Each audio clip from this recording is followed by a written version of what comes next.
अभी एक विवाद आ गया, तो उस विवाद पर नहीं जाना चाहता। जो वो हज का सब्सिडी खत्म हुई तो कुंभ मेले का विषय आ गया। कुंभ मेला हम सब जानते हैं। कुंभ मेले का एक एस्पेक्ट आप लोगों ने कभी ध्यान दिया है? कुंभ मेला कितने साल में एक बार पड़ता है? 12 साल में। 12 साल में एक बार क्यों पड़ता है? क्योंकि वो जुपिटर की साइकिल पर आधारित है। बृहस्पति ग्रह हर 12 वर्ष के बाद अपना एक चक्कर पूरा करके उसी राशि में दोबारा आता है, इसलिए कुंभ मेला 12 वर्ष में एक बार पड़ता है। हजारों सालों से चला आ रहा है, ठीक है। तो इसका मतलब हमको पता था ना कि बृहस्पति की साइकिल 12 साल की है। इनको तो अभी 100 साल पहले पता चला कि बृहस्पति की साइकिल 12 साल की है। और उसके बाद हमको समझा दिया जाता है नहीं साहब हम अनसाइंटिफिक थे। अब आप एक और बड़ी मजेदार बात देख लीजिए। सूर्य ग्रहण और चंद्र ग्रहण पड़ता है तो उसका डेट और टाइम कौन तय करता है? सरकार घोषणा करती है ना, टीवी पे आता है, रेडियो पे आता है, अखबार में आता है। किस बेस पे आता है? नासा की फिजिकल ऑब्जर्वेटरी बताती है कि फलां तारीख को इतने बज के इतने मिनट पे सूर्य ग्रहण या चंद्र ग्रहण पड़ेगा, सोलर इक्लिप्स और ल्यूनर इक्लिप्स। मगर ये बताइए 1950 से पहले तो नासा की ऑब्जर्वेटरी नहीं थी।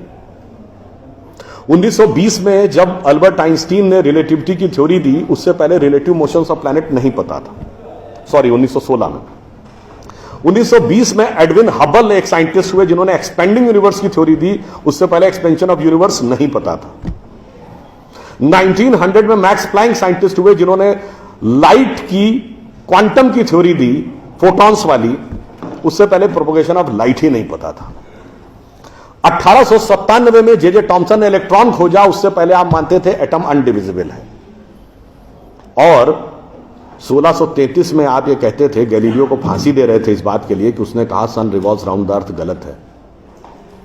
तो भैया आप 380 साल चल के जहां पहुंचे हैं, हमारा पंचांग तो युधिष्ठिर के जमाने से एज इट इज चला आ रहा है 5100 साल। मतलब ये लॉजिक नहीं है, ये तो साइंटिफिक प्रूफ। फिर भी हमें समझाया जाता है कि साहब जो हमने सोचा उस सब हम अनसाइंटिफिक थे, हम गलत थे। बड़ी मजेदार बात है। इन ए स्पैन ऑफ लिविंग जनरेशन, 50 साल में देखिए ये जो अर्बन नक्सल्स थे उन्होंने हमारे दिमागों में क्या क्या भरा और फैक्ट क्या था। 50 साल पहले जिस जिस चीज का मजाक उड़ाया गया वो चीज आज ठीक उसके उलट हो गई। 50 साल पहले कहते थे अरे यार ये अगर खेती करनी है तो mechanised farming, chemical fertiliser use करो। गाय के गोबर से कोई खेती होती है? आदमी चांद पे पहुंच गया, तुम गाय के गोबर पे पड़े हो। आज नहीं, ऑर्गेनिक फार्मिंग की तरफ। 50 साल पहले क्या कहते थे? अरे भाई ये जड़ी बूटियों फल पत्ती खाने से कोई इलाज होता है? नीम हकीम खतरा है जान। खाना है तो नई दवाएं खाओ, क्लोसिन, मेटासिन, टेरामाइसिन। आज आप क्या कहते हैं? नहीं, केमिकल नहीं, हर्बल मेडिसिन की तरफ जाओ। ठीक, आज से केवल 50 साल पहले आप ये कहते थे, जब हम कहते थे पेड़ों की रक्षा करो, जंगल की रक्षा करो, पहाड़ की रक्षा करो, कहते थे this is the reminiscence of a primitive tribal civilisation. आज 1992 के रियो डी जेनेरो से लेकर 2009 के कोपेनहेगन से लेकर 2016 के पेरिस तक आप कहते हैं नेचर फ्रेंडली डेवलपमेंट करो। भैया सब कुछ उलटता जा रहा है। जो हमने कहा, जिसका आपने मजाक उड़ाया, वो सब कुछ सही होता जा रहा। अब मैं एक और बात कहूंगा जिसका कि बहुत मजाक उड़ाया गया, शायद हम लोग कभी ध्यान नहीं देते। भारत में यह कहा जाता था कि ज्ञान प्राप्त करना है तो ध्यान लगाओ। संत महात्मा जाके गुफा में ध्यान लगाते थे, पीर फकीर जाके कहते थे इल्हाम हो जाएगा। लोग कहते थे क्या बेवकूफ है, हाउ इज इट पॉसिबल? ऐसा कहीं हो सकता है क्या कि जाके ध्यान लगाया और ज्ञान प्राप्त हो गया?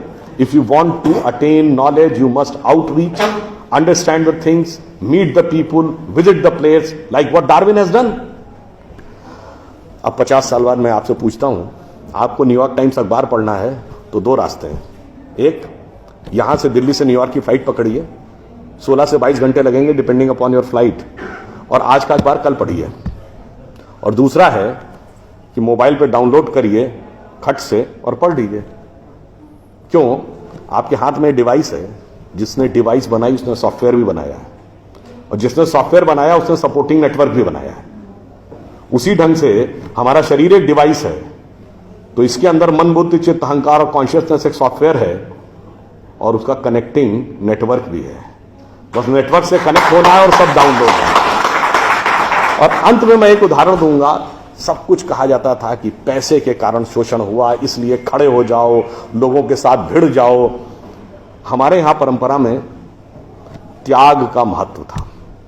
हम आपसे पूछें, दो राजा बताइए जो सबसे बड़े महान माने गए भारतीय संस्कृति में, राजा राम और राजा हरिश्चंद्र। दोनों इसलिए कि त्याग किया, इसलिए नहीं कि बड़ा बड़ा इलाका अलेक्जेंडर द ग्रेट की तरह कब्जा कर लिया।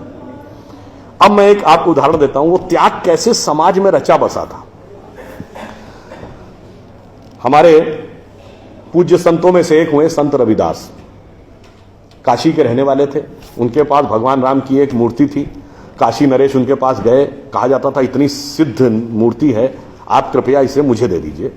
ऐसी मूर्ति राजा के पास होनी चाहिए राजभवन में, ना कि इस पे मैं इस मूर्ति के वेट का 10 गुना सोना आपको दे दूंगा। उन्होंने मना कर दिया। उन्होंने कहा जी इसके वेट का 100 गुना सोना दे दूंगा। उन्होंने मना कर दिया। तो राजा को थोड़ा क्रोध आ गया। उसने कहा ऐसा है रैदास जी, आज जिस झोपड़ी में रह रहे हैं इसमें जितना सोना आ सकता हो नीचे से ऊपर तक उतना भर लीजिए, उतना मैं आपको देने को तैयार हूं। तो एक बार उनकी पत्नी का मन आया कि भाई ऐसा बढ़िया ऑफर नहीं मिलेगा, अब हमें इस पर विचार कर लेना चाहिए। रैदास ने क्या जवाब दिया?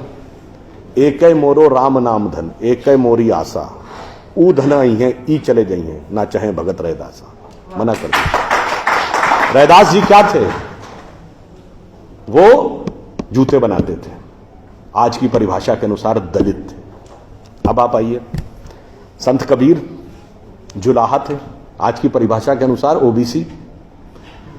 जब उन्होंने, उनके बेटे ने भगवान के भजन के बजाय पैसा कमाना शुरू किया तो कबीर ने क्या कहा? उनके बेटे का नाम था कमाल। उन्होंने कहा बूढ़ा वंश कबीर का, उपजा पूत कमाल, और हरि का भजना छोड़ के घर ले आया माल। यानी उन्होंने उसको डिस्कार्ड किया। आप त्याग में रह के दिखाएंगे।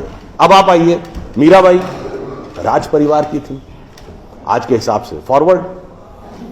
और उन्होंने क्या कहा? पायो जी मैंने राम रतन धन पायो, और जन्म जन्म की पूंजी पाई बाकी सबे लुटायो।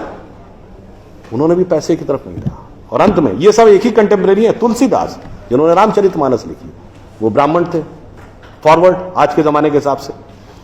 कहा जाता अकबर उनके पास गए। अकबर ने कहा कि आप हमारे दरबार में आकर स्थान ग्रहण करिए, हम आपको 60,000 की मनसबदारी देंगे। उस जमाने में मनसबदारी एक रैंक होती थी। तो जैसे 40,000 की मनसबदारी वॉज मैक्सिमम, 60,000 का मतलब हुआ कि राजा के बाद सबसे बड़ा स्टेटस आपका होगा। तो तुलसी ने क्या जवाब दिया? हम तो सेवक राम के हियो धरो दरबार, हमारे तो हृदय में भगवान राम का दरबार धरा हुआ है। तुलसी का अब होएंगे नर के मनसबदार। ये मैंने क्यों बताया? जो बातें ये अर्बन नक्सलिस्ट समझाते हैं कि शोषण किया गया, कैपिटलिज्म किया गया, अगर मार्क्स ने कहा धर्म एक अफीम है जो गरीबों को पिला दी जाती है ताकि अमीर उस पर हुकूमत करता रहे, पर यहां ऐसा नहीं था। मैंने दिखाया समाज का निचला वर्ग हो, मध्यम वर्ग हो, उच्च वर्ग हो, राज करने वाला वर्ग हो, सबने कहा जो त्याग करेगा वो महान होगा। इसीलिए हमारे यहां महात्मा गांधी महान हुए, ना कि प्रधानमंत्री रहने वाले नेहरू महान। तो इसलिए मैं अंत में ये कहूंगा आप सभी लोगों से कि ये जो मायावी रावण साधु का वेश बना के आता है, सूक्ष्म दृष्टि से इसको समझिए और आश्वस्त रहिए कि वो चाहे कितना भी मायावी हो, अंत में विजय हमारी ही होगी, क्योंकि हम आज दुनिया के यंगेस्ट नेशन है। जैसा अभी नलपत जी ने कहा ना कि भाई people like us we are in minority. हम देश दुनिया के सबसे युवा देश हैं, यह सत्य है, मगर यह अर्ध सत्य है। हम सबसे युवा देश और सबसे प्राचीन सभ्यता है। We are the youngest nation and the oldest civilisation. तो एक गौरवशाली हमारा भूतकाल है और एक शानदार भविष्य है जो हमारी प्रतीक्षा कर रहा है। बस बीच के इस माया के प्रपंचों को से हम बचे रहें तो कहीं कोई संदेह नहीं। एक पंक्ति कहकर समाप्त करूंगा कि गौरवशाली था भूत, भविष्य भी महान है, अगर संभालें आप उसे जो वर्तमान है। धन्यवाद।